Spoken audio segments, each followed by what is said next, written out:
Vacation faith fest. ഇന്നത്തെ ചിന്താ വിഷയത്തിലേക്ക് സ്വാഗതം.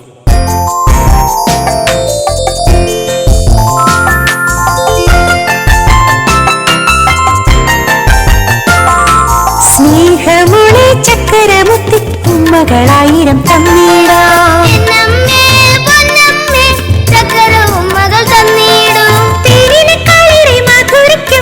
അമ്മയെക്കാളും ഓമനിക്കും ദൈവവചനം സ്വന്തമാക്കിടാനോടിവാ, ഓടിവാ, ഓടി ഓടിവാ.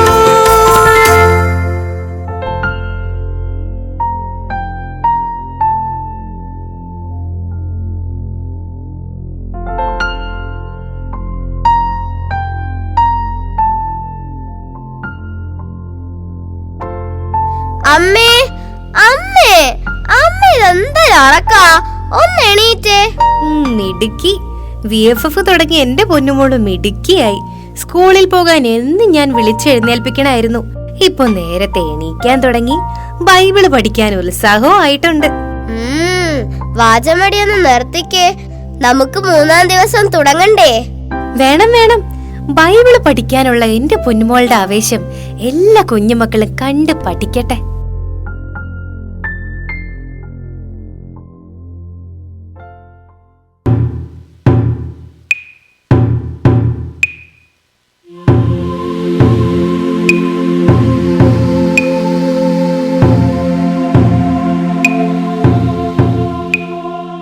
മോറിയ മലമുകളിൽ ഒരുക്കപ്പെട്ട ബലിപീഠത്തിൽ കൈകാലുകൾ ബന്ധിക്കപ്പെട്ട് സ്വന്തം പിതാവിന്റെ കൊലക്കത്തിക്ക് കീഴെ പിടയുന്ന ഹൃദയവുമായി കിടക്കുന്ന മകൻ.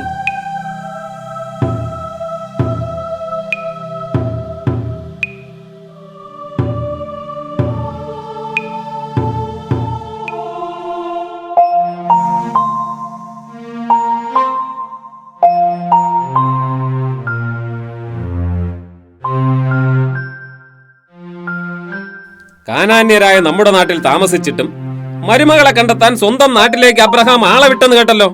ബന്ധമെടുക്കുന്ന കാര്യം വന്നപ്പോ അവന് നമ്മളെ വേണ്ട. ബന്ധമെടുക്കാൻ ചാർച്ചക്കാരെ അന്വേഷിച്ചു പോകേണ്ട ഒരു ഗതികേട്. പക്ഷേ മോനെ അങ്ങോട്ട് വിട്ടുകൊടുക്കുന്ന ഒരു ഇടപാടിനും അബ്രഹാം ഒരുക്കമല്ല. വിജാതിയരുടെ ഇടയിലും വിവേകത്തോടെ ജീവിച്ചവൻ, വാഗ്ദാനങ്ങളിൽ വിശ്വസ്തനായ, ദൈവത്തെ മറക്കാത്തവൻ.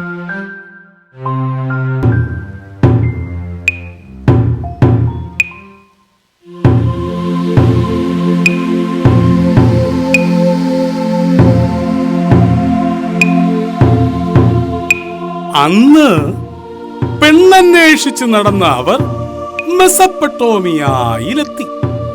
അബ്രഹാത്തിന്റെ സഹോദരനായ നാഹോറിന് ഭാര്യ മിൽക്കായിലുണ്ടായ ബത്തുവേലിന്റെ മകളായ റെബേക്കായെ പുത്രന് ഭാര്യയായി കണ്ടെത്തി.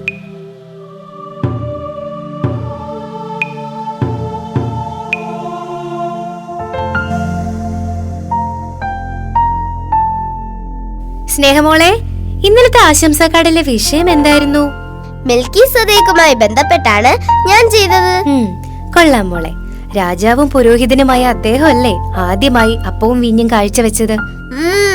ഈശോയ്ക്ക് മുമ്പ് അപ്പവും വീഞ്ഞും കാഴ്ചവെച്ച് ചരിത്രത്തിലിടം നേടിയ നിത്യപുരോഹിതൻ.